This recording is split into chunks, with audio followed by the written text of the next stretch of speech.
आप एक बार हिना मैडम को अपनी मां कहते हैं और शहाबुद्दीन साहब को आप धमकी देते हैं। आप संप्रदाय के विषय में भी अब शब्द गाली दिया गया है। इसका मतलब किसी मां के विषय में ऐसा शब्द बोल रहा हो, पहले ध्यान दीजिए, जो अपने पत्नी को मायके में छोड़ दिया हो, जो बहन कह करके अब उसको रात में अपने पास जबरदस्ती बना बैठा कर रखा। खुद कहने नहीं पता तो पागल नहीं तो क्या है, उसको हमको लाइट माना है। आप कह दिए क्या नाम है, MP का सब बड़ा आदमी महाराज, वो उसके इतना खर्चा कौन करता था जी, लेकिन उसका डिमेरिट क्या था?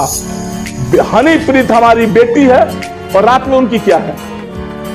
सेम इसका आदमी का यही, हमारे नजर में वो एक कुत्ता से ज्यादा नहीं है। राजपूत परिवार की बहू, आप उस राजपूत परिवार के बहू को जबरदस्ती हनीप्रीत बनाकर रखा हुआ है, डरवा धमका कर।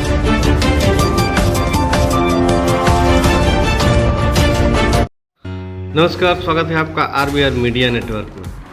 सिवान के पूर्व MLC टुन्ना पांडे ने मीडिया के सामने आकर एक बार पुनः सिवान की राजनीतिक तापमान बढ़ा दिया। उन्होंने सिवान के समाजसेवी जीवन यादव को राम रहीम का चेला बताया। जैसे राम रहीम ने हनीप्रीत को रखा था, वैसे ही सिवान में जीवन यादव ने रखा है एक लड़की को। उनके इस बयान से सिवान की राजनीति में एक बार पुनः भूचाल सा आ गया है। इस बार आमने सामने है पूर्व MLC टुन्ना जी पांडे और जीवन यादव। पूर्व MLC टुन्ना जी पांडे ने जीवन यादव को लेकर कई बड़े खुलासे किए और उनका पोल खोल कर सबके सामने रख दिया। उन्होंने कहा कि जीवन यादव सिवान में राम रहीम की बेस में घूम रहा है। इस बयान के बाद सिवान की राजनीति में भूचाल आ गया है।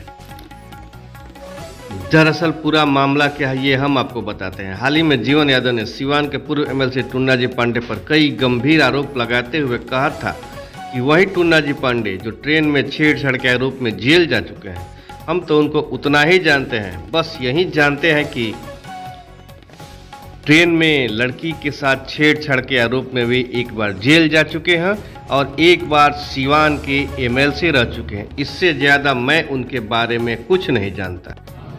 जीवन यादव ने कहा था कि हम उस लायक नहीं कि किसी को सलाह दे सकें। इसके बाद सिवान की राजनीति में भूचाल आ गया। जीवन यादव और टुन्ना जी पांडे के बीच आरोप प्रत्यारोप का दौर चल पड़ा और दोनों एक दूसरे पर कई बड़े बड़े और गंभीर आरोप लगाए। आप भी सुनिए टुन्ना जी पांडे ने जीवन यादव के जीवन को लेकर क्या खुलासा किया। इस कार्यक्रम के प्रायोजक है गायत्री साड़ी सेंटर, मैरवा रोड, गुठनी, सीवान। मां Leelavati hospital, Majhauli Chowk, Mairwa. Kedla Devi Seva Sadan society complex, Majhauli road, Mairwa. TCM classes, Mehrauna road, Guthni, Siwan. Siwan में राम रहीम, आसाराम जी का एक वर्जन नया तैयार हुआ है, उन्हीं के विषय में करना है। वो व्यक्ति कुछ दिन पहले शहाबुद्दीन साहब जैसे विकास पुरुष को अपशब्द भाषा का प्रयोग करते हुए उनको भी मीडिया में बोले हैं, जिसका भी ऑडियो हमारे पास है। आप एक बार हिना मैडम को अपनी मां कहते हैं और शहाबुद्दीन साहब को आप धमकी देते हैं। आप संप्रदाय के विषय में भी अब शब्द गाली दिया गया है। इसका मतलब इसी तरह अन्याय चलता रहे, किसी की बेटी बहन को उठा करके आप जबरदस्ती हनीप्रीत बनाकर अपने घर में रखते रहिए और किसी के विषय में कुछ बोलते रहिए, कोई बोले नहीं। क्या बात कर दिए, जो राम रहीम व्यक्ति जो अपने पत्नी के विषय में सुन लीजिए, जो अपने मां के विषय में ऐसा शब्द बोल रहा हो, पहले ध्यान दीजिए, जो अपने पत्नी को मायके में छोड़ दिया हो, जो बहन कह करके अब उसको रात में अपने पास जबरदस्ती बना बैठा कर रखा हो, उसको कहते हमारे कंपटीटर में। क्या बात कर दिए। वो जिस पागल आदमी को यह भी नहीं पता टुन्ना पांडे कौन है, आपको पता है कि नहीं भाई साहब टुन्ना पांडे कौन है? वो जो कह रहे हम नहीं पहचानते हैं टुन्ना पांडे कौन है। अरे भाई तो वो खुद कह रहे नहीं पता तो पागल नहीं तो क्या है, उसको हमको लाइट माना है। आप कह दिए क्या नाम है, MP का सपना देखता है।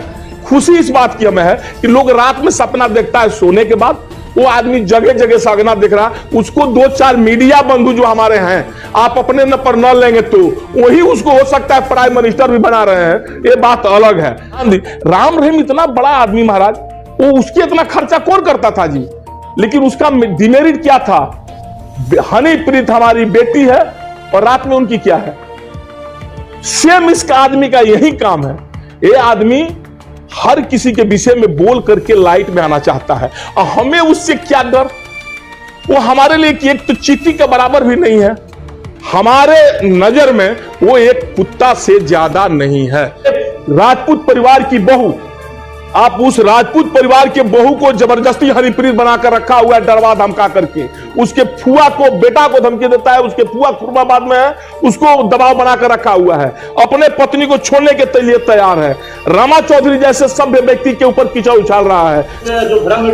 आपसे आग्रह यह करेंगे कि आप राम रहीम को कल जेल से बाहर ला दीजिए, क्योंकि राम रहीम अरबों रुपया खर्चा करता था, करोड़ों की तो बात छोड़ दीजिए, अरबों खर्च आता था। आपको अभी इसके विषय में नहीं जानकारी है ना? जितने आदमी का घर बना है संघमित्रा के पीछे, वो बेचारा सुबह घर बनाकर गया, दिन भर जुड़वाया, राती खान वो अपना आदमी भेजकर उसको ढावा देता था। बात समझ गए? और ढावाने के बाद जब आदमी सुबह गया, कहा कि देखी ना ऐसा बात, अच्छा ठीक बात, तू 10 लाख दो, हम मैनेज कर लेता नहीं। फिर 10 लाख रुपया ले लिया, घर बनवा दिया। कौन सा उस आदमी के पास कौन सा नौकरी है जी? आपको इसकी विषय में नहीं अकलन है। हम उस व्यक्ति की जो कुकर्मी है, जो आसाराम और राम रहीम बनकर सिवान में घूम रहा है, आप जो उसको मसीहा समझ रहे हैं या आप उसे मसीहा बना रहे हैं मीडिया के मार्फत से, जैसे कल उससे हमारे विषय में प्रश्न पूछने का आपका कोई औचित्य नहीं था। आपका मतलब अपने पर न ले, चाहे जिसके विषय में कह रहे हैं। हम आपको बताना चाहते हैं कि मीडिया बंधुओं, अगर आप अपने घर भी उसको ले जाइएगा तो आपके घर भी वो बहू बेटियों के साथ वही हाल करेगा जो स्वाति सिंह के साथ किया। निर्णय आपको लेना है। आपको यह भी पता होनी चाहिए, उसकी बाप की शादी जानते हैं कहां हुआ? वो अपने दोस्त से, अपने दोस्त की पत्नी से दूसरी शादी उसका बाप किया। इतने अच्छे चरित्रवान परिवार का वो व्यक्ति है, और जो वहां पर कनवारा के रामाजी चौधरी के विषय में शब्द बोल रहा है, हमारे विषय में कहता हम टूना पांडे को नहीं जानते हैं, हमारी संपत्ति कितना है हमको नहीं पता है, हमारा कारोबार जितना है नहीं पता है, उसको पागल और आप क्या कहेंगे, अहंकारी नहीं कहेंगे तो